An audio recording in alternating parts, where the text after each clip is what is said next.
A resident of Budhan scheme in West Kanji was robbed early yesterday morning.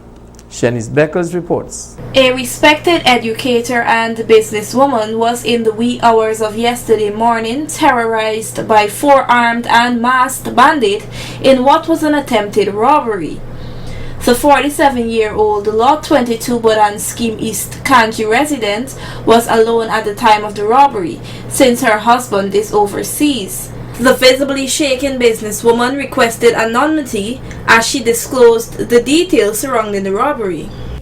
I was in my bed sleeping about 1:30. I heard my dogs barking, and I was just about to get up to peep, and then I heard the security that I have saying that y'all, what y'all doing, y'all is, y'all, what y'all coming in here for, and so I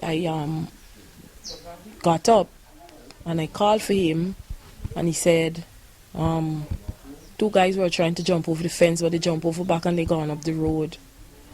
And eventually I saw two of them passing and looking in the yard. They went and they stopped by the lamp post just past the house. And then shortly after I heard talking and I saw four of them outside. I put on my security cameras and I was looking. And then eventually I peeped through the window and I saw the four of them. One was in the yard, the three were outside. And then I heard a gunshot. When I heard the gunshot, I called for the security, but I didn't hear him answering. By the time then, one of them started breaking glass and knocking at the back door. And then I pick up my phone and I called the cops again. And I started screaming, and then my bedroom door was flung open. She noted that the bandits then demanded cash and began to ransack her home.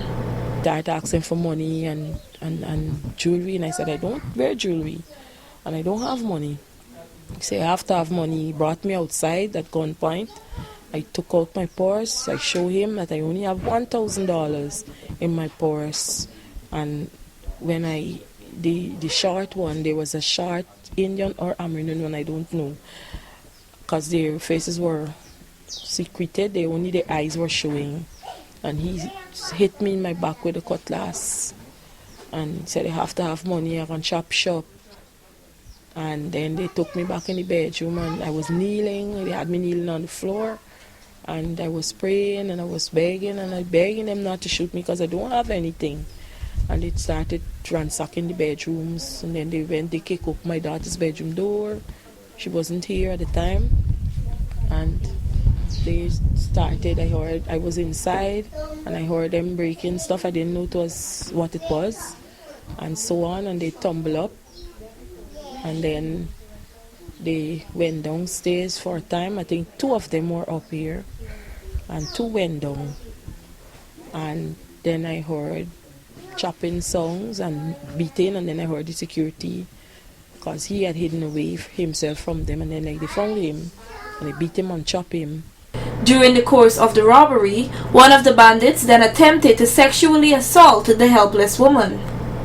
One of them, they took me downstairs to ask me to go and show them where the stuff secreted, and I said I don't have anything, and they said you don't have anything, strip, let me see where you got.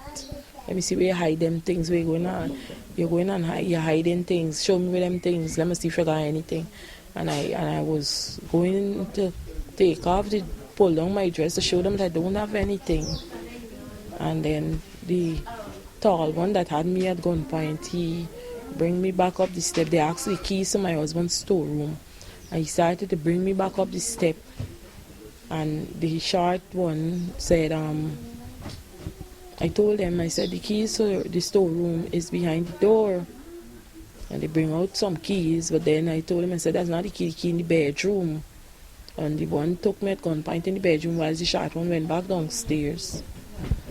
So three of them downstairs, one upstairs now, and then the one tried to assault me sexually. I was begging and crying and begging, and then the police, they called and said, they gotta go, the police come in. And then the one rush out. The bandits then made good their escape with 3 cellular phones, 1,000 in cash, and some jewelry. Nothing else was noticed missing at the time of this interview. She also noted that the police response was slow. They arrived about half hour after being summoned. Investigation into the robbery is ongoing. Shanice Beckles reporting for Channel 8 News.